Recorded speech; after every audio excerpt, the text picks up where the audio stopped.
কেন নামাজ পড়ো না ভাইয়া? এই বাপ, মুসলমানের বাচ্চা, কেন নামাজ পড়ো না?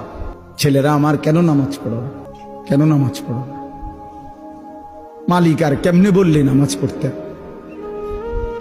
রাসূলুল্লাহ সাল্লাল্লাহু আলাইহি ওয়াসাল্লাম হাসরের ময়দানে জিজ্ঞাসা করবে, উম্মত, পিঠটা তায়েফের পাথরের আঘাতে চাল্লির মতো ছিদ্র বানায় ফেলছিলাম, ক্ষুধার কষ্টে পেটে পাথর বাঁধছিলাম, 3 মাস আমার ঘরের চুলায় আগুন জ্বলে নাই, আমি উম্মত দান দান শহীদ করে রক্তে ভাসে গেছি, 23টা বছর আমি কোনোদিন ঠিক মতো ঘুমাই নাই, এত কাঁদলাম, এত রক্ত ঝরাইলাম, বিনিময়ে তোর কলজাটা নরম করতে পারলাম না।